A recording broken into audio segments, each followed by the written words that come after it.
अयोध्येतील श्रीराम मंदिरातील कथित दानचोरी प्रकरणाच्या निषेधार्थ अमरावती शहर शिवसेना गट रविवारी अंबादेवी मंदिर परिसरातील श्रीराम मंदिरात आंदोलन करण्यात आले। यावेळी शिवसेना गट कार्यकर्त्यांनी हातात निषेधाचे फलक घेऊन भाजपा सरकारचा निषेध केला। श्रीराम मंदिरात श्रीरामांची आरती करून भाजप व राष्ट्रीय स्वयंसेवक संघ RSS विरोधात जोरदार घोषणाबाजी करण्यात आली। यावेळी शिवसेना गटाच्या पदाधिकारी कार्यकर्त्यांनी श्रीराम मंदिरातील कथित दानचोरी प्रकरणाचा निषेध नोंदवत या प्रकरणाची सखोल व निष्पक्ष चौकशी करण्याची मागणी केली। आंदोलनादरम्यान बोलताना शिवसेना गटाच्या नेत्यांनी आरोप केला की श्रीरामांच्या नावावर राजकारण करणाऱ्यांनीच मंदिरातील दानात कथित गैरव्यवहार केला आहे। या प्रकरणामुळे रामभक्त आणि सर्वसामान्य नागरिकांमध्ये संतापाची भावना निर्माण झाल्याचा दावाही त्यांनी केला। श्रीरामांच्या नावावर राजकारण करणाऱ्यांनीच मंदिरातील दानात कथित गैरव्यवहार केल्यासंदर्भात शिवसेना उद्धव बाळासाहेब ठाकरे गटाच्या अमरावती पदाधिकारी आसावरी देशमुख यांनी प्रतिक्रिया दिली।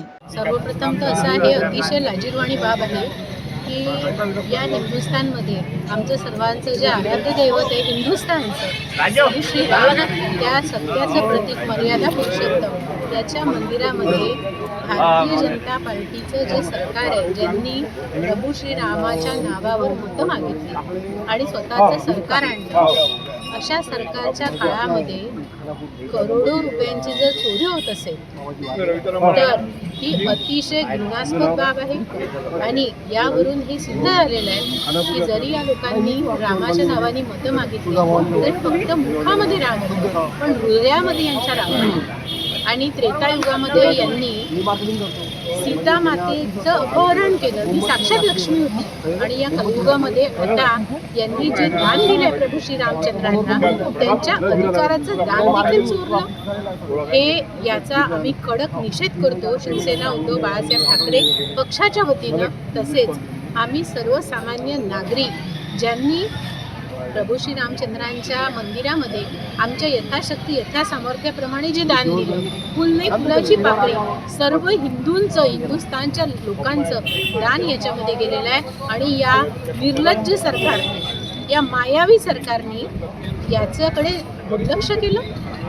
म्हणजे जर यांचीच ट्रस्ट आहे, यांचे ट्रस्टचे अध्यक्ष आहे, यांचं लक्ष कुठं होतं? आणि आज जर एवढ्या मोठ्या प्रमाणामध्ये रामाच्या मंदिरात जर चोरी होत असेल तर इतर संस्थानांचा देखील यांनी आढावा घेतला पाहिजे आणि या चोरीचा त्याचा जो परतावा आहे तो यांनी तात्काळ राम मंदिरामध्ये परत केला पाहिजे।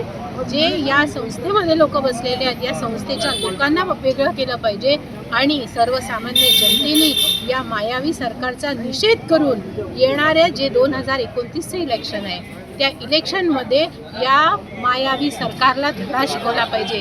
आणि आम्ही हे निषेध करण्याकरता अमरावती जिल्हा तसेच संपूर्ण महाराष्ट्रामध्ये उद्धव बाळासाहेब ठाकरे पक्षाच्या वतीनं आम्ही जिल्ह्यात गावागावात आम्ही रामरक्षा स्तोत्र आणि रामाची आरती म्हणून आम्ही हा उपक्रम हाती घेतलेला आहे। आणि या पद्धतीनं आम्ही निषेध नोंदवणार आहे की आता तरी प्रभू श्री रामचंद्रांनी आमची रक्षा करावी आणि या चोर लुटेऱ्यांना शिक्षा द्यावी, याकरता आम्ही हा उपक्रम हाती घेतला।